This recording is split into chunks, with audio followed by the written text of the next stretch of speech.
Welcome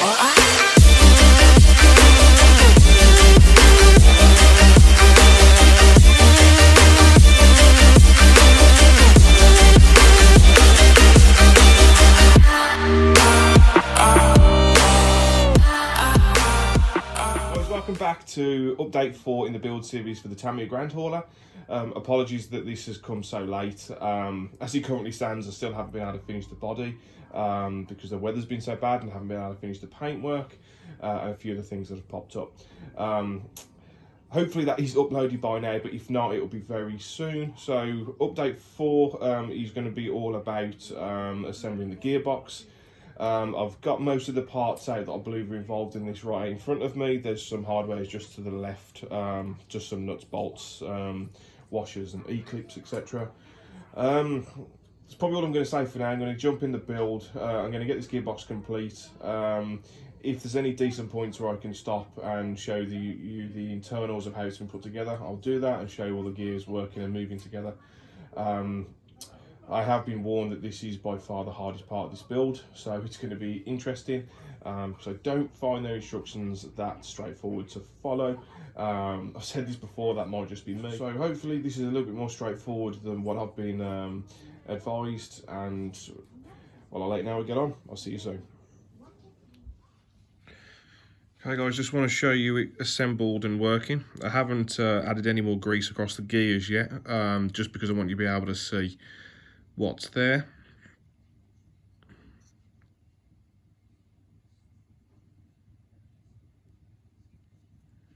So it's this rod down here which allows it to change gear. So obviously I don't know what number the gears are at the moment, but that position is a gear, push that way is another gear, and then pushed to the other direction is another gear.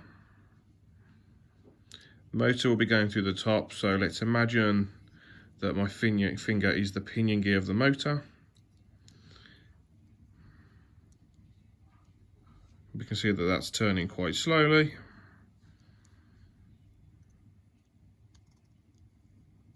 Now it's turning even slower, and I can feel more resistance through the gears. So it's like the gearbox having to work a bit harder. And then if I push this side down,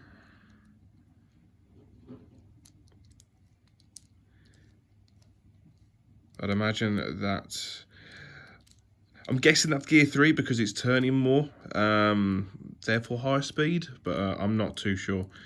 But yeah, really nifty. This has probably been the most enjoyable part of the build for me so far, actually. I'll move on to the next page and I'll come back in a moment. Okay guys, so the transmission and the motor is now all installed. The drive shaft is fully connected.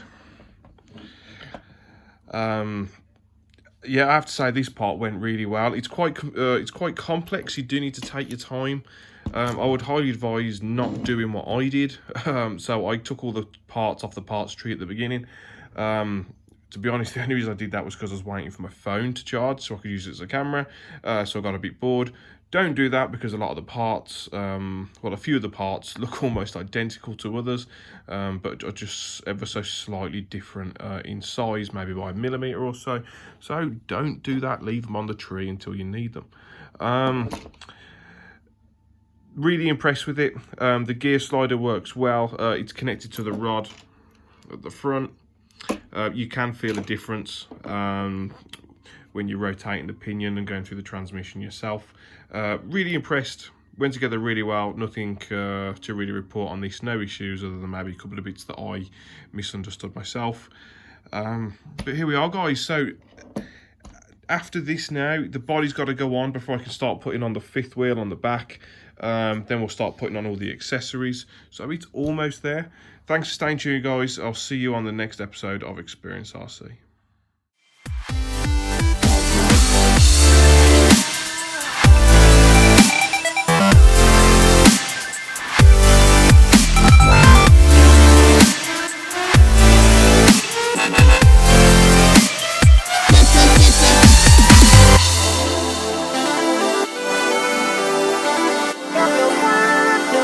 Work. Bye.